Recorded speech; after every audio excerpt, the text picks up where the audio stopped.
Baby corn, যাকে আমরা বাংলায় বলি ভুট্টা। এবং এই কচি ভুট্টাটাকেই আমরা আজকাল নানা রকম মুখরোচক রেসিপি তৈরি করে আধুনিকতায় নিয়ে গেছি। আজকে তাই আমি করতে নিয়েছি ক্রিসপি চিলি বেবি কর্ন। আপনারা সাথে থাকুন, দেখুন আমি কিভাবে এটা তৈরি করি। এখানে পেঁয়াজ নিয়েছি, বেবি কর্ন নিয়েছি, এখানে নিয়েছি একটু স্প্রিং অনিয়ন, শেষে দেব। এখানে একটু আমি ধনে পাতা নিয়েছি, এখানে রসুন নিয়েছি, এখানে একটু ক্যাপসিকাম, এখানে একটু রেড বেল পেপার, ময়দা নিয়েছি, আর এখানে নিয়েছি চালের গুঁড়ো।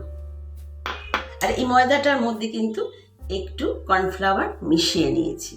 এই পাত্রটাতে আমি কিছুটা জল নিয়ে নেব।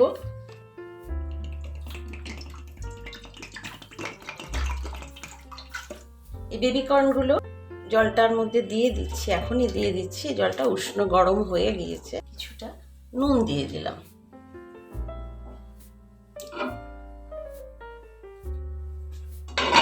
চাপা দিয়ে আমি কিছুক্ষণ সেদ্ধ করে নেব।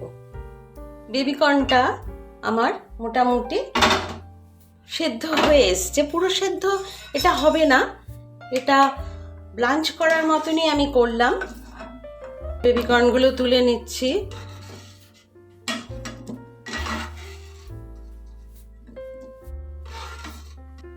বেবি কর্নগুলোকে আমি এইভাবে কিছুটা গরম জলে ব্লাঞ্চ করে তুলে নিই।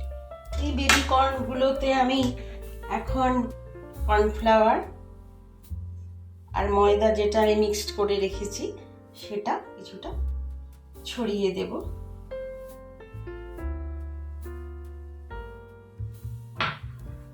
আর এখানে চালের গুঁড়োটাও এখানে এটার সাথে ছড়িয়ে দেব। সামান্য নুন একটু দিয়ে দিলাম, আর একটু গোলমরিচ দিলাম। প্রথমে যখন দেখিয়েছি সমস্ত ইনগ্রেডিয়েন্ট তখন আমি দেখাইনি, তার জন্য আমি দুঃখিত। এই ময়দা, চালের গুঁড়ো আর কর্নফ্লাওয়ারের দিয়ে কোট করে নিলাম। একটু গোলমরিচ দিলাম, একটু নুন দিলাম। এটাকে আমি ভালো করে কোট করে নিলাম। তেলটা গরম হয়ে গিয়েছে, বেবি কর্নগুলো এর মধ্যে ছেড়ে দিলাম।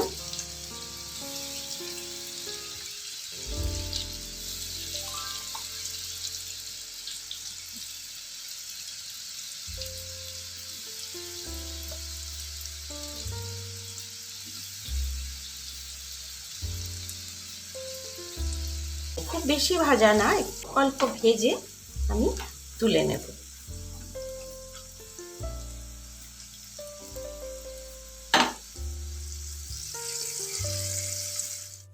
এখন এই বেবি কর্নগুলোকে আমি তুলে নেব।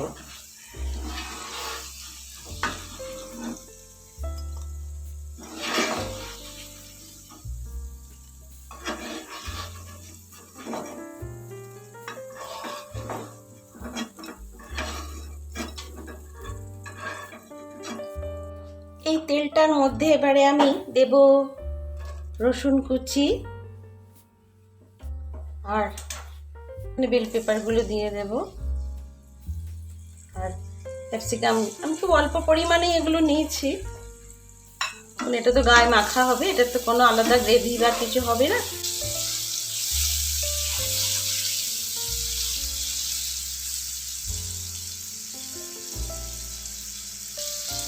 এবারে আমি পেঁয়াজগুলো দিয়ে দেব।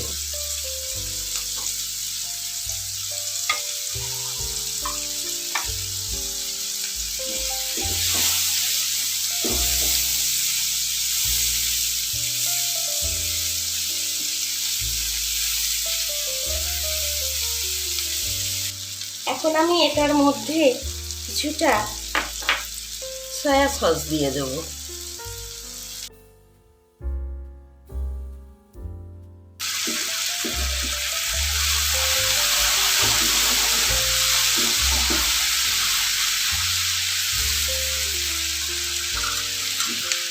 ধনে পাতা দিয়ে দিলাম, এটা কিন্তু একটা আলাদা ফ্লেভার আসবে রান্নাটা।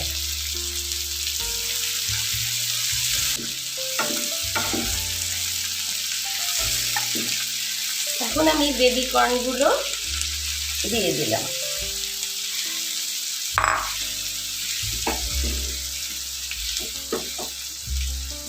গোলমরিচটা দিয়ে কিন্তু এটা কোট করেছি, যার জন্য এটা আলাদা করে কোনো লঙ্কা দিইনি আর গুঁড়োও দিলাম না। গোলমরিচে যথেষ্ট ঝাল হয়েছে। আর এগুলো তো বাচ্চা বয়স্ক সবাই ভালোবাসে, সেই জন্য একটু হালকার ওপরে করলেই ভালো হয়, সবাই যাতে খেতে পারে।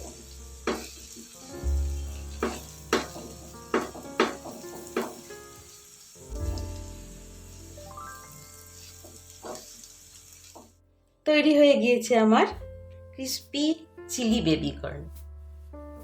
আশা করি আপনারা আমার সাথে এতক্ষণ ছিলেন, দেখলেন আমি কিভাবে রেসিপিটা তৈরি করলাম।